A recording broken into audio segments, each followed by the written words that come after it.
महाराष्ट्र की राजनीति में इस वक्त एक ऐसा फैसला सामने आया है जिसने महायुति सरकार के अंदर नई सियासी हलचल पैदा कर दी है। एक तरफ मुख्यमंत्री देवेंद्र फडणवीस के केंद्रीय कैबिनेट में जाने की चर्चाएं तेज है, तो दूसरी तरफ महाराष्ट्र सरकार ने ऐसा नया नियम लागू किया है जिससे मुख्यमंत्री की ताकत और भी बढ़ चुकी है। अब मुख्यमंत्री सार्वजनिक हित का हवाला देकर किसी भी मंत्री का फैसला बदल सकते हैं, यानी सरकार में मंत्री फैसला लेंगे, लेकिन उस फैसले पर आखिरी नजर मुख्यमंत्री की हो सकती है। सवाल यही है कि आखिर महाराष्ट्र सरकार ने ऐसा नियम क्यों बनाया और इसका सबसे ज्यादा असर किस पर पड़ेगा। तो आइए आपको इस वीडियो में इसी के बारे में बताने का काम करेंगे। नमस्कार, आप देख रहे हैं लोकमत हिंदी, मेरा नाम है सोनू कनौजिया। महाराष्ट्र सरकार ने महाराष्ट्र शासन कार्य पद्धति नियम 2026 यानी कि Maharashtra government rules of business 2026 की अधिसूचना जारी की है। इस नए नियम में मुख्यमंत्री को पहले के मुकाबले ज्यादा अधिकार दिए गए हैं। नियम के मुताबिक सार्वजनिक हित में मुख्यमंत्री किसी भी मंत्री द्वारा लिए गए फैसले को बदल सकते हैं। हालांकि इसके लिए मुख्यमंत्री को लिखित रूप में कारण बताना होगा और क्वासी जुडिशियल यानी कि अर्ध न्यायिक मामलों में ये अधिकार लागू नहीं होगा। अब इसे आसान भाषा में समझते हैं। महाराष्ट्र में जिस विभाग की जिम्मेदारी जिस मंत्री के पास है, उस विभाग से जुड़े कामकाज के निपटारे की प्राथमिक जिम्मेदारी उसी मंत्री की होती है। लेकिन नए नियम के बाद मुख्यमंत्री किसी भी विभाग से जुड़े कागजात मंगा सकते हैं। अगर मुख्यमंत्री किसी मामले की फाइल या दस्तावेज मंगाते हैं तो संबंधित मंत्री और विभाग के सचिव के लिए वो कागजात मुख्यमंत्री को उपलब्ध करवाना जरूरी होगा। यानी किसी भी मंत्री के पास उसका विभाग जरूर रहेगा, लेकिन मुख्यमंत्री के पास उस विभाग के फैसले पर हस्तक्षेप करने का एक स्पष्ट नियमबद्ध रास्ता भी रहेगा। महायुति के अंदर क्यों बढ़ सकती है हलचल, ये भी आपको बता देते हैं। इस नए नियम को महाराष्ट्र की गठबंधन राजनीति के लिहाजे से बेहद महत्वपूर्ण माना जा रहा है। महाराष्ट्र में इस वक्त बीजेपी के नेतृत्व वाली महायुति की सरकार है। मुख्यमंत्री देवेंद्र फडणवीस बीजेपी से हैं, जबकि सरकार में एकनाथ शिंदे की अगुवाई वाली शिवसेना और सुनेत्रा पवार की अगुवाई वाली एनसीपी भी शामिल हैं।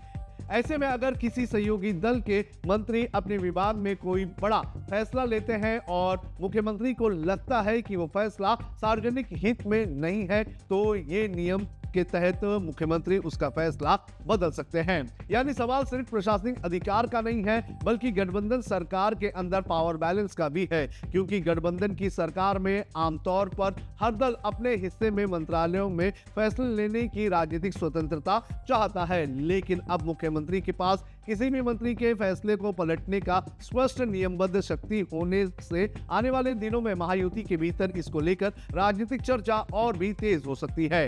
क्या मुख्यमंत्री के पास पहले ये ताकत नहीं थी? यहाँ से इस पूरे मामले की कहानी और भी दिलचस्प हो जाती है। 2023 में बॉम्बे हाई कोर्ट की नागपुर बेंच ने Chandrapur district central cooperative bank बनाम महाराष्ट्र राज्य मामले में कहा था कि रूल्स ऑफ बिजनेस और उनके तहत जारी निर्देशों के आधार पर मुख्यमंत्री के पास संबंधित विभाग के प्रभारी मंत्री के फैसले को स्वतंत्र रूप से रिव्यू और मॉडिफाई करने की शक्ति नहीं थी। ये मामला उस समय में था जब महाराष्ट्र के मुख्यमंत्री एकनाथ शिंदे थे। बताया गया कि तत्कालीन मुख्यमंत्री एकनाथ शिंदे ने बीजेपी के तत्कालीन सहकारिता मंत्री द्वारा लिए गए एक आदेश पर रोक लगा दी थी। मामला अदालत तक पहुंचा और कोर्ट ने मंत्रियों की ऐसी स्वतंत्र शक्ति को लेकर सवाल उठाए थे। वित्त मामलों में भी नियम कड़े।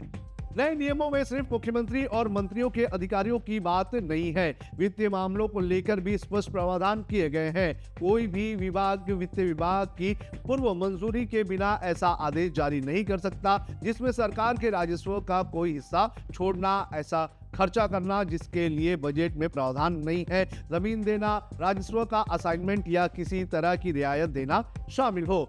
इसके अलावा खनिज या वन अधिकारों से जुड़े लीज और लाइसेंस जैसे मामलों में भी वित्त विभाग की मंजूरी, पूर्व मंजूरी जरूरी होगी।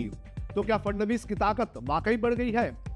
अगर इस पूरे नोटिफिकेशन को राजनीतिक नजरिए से देखें तो निश्चित तौर पर मुख्यमंत्री के हाथ में अब एक ज्यादा स्पष्ट और मजबूत प्रशासनिक अधिकार दिखाई देता है।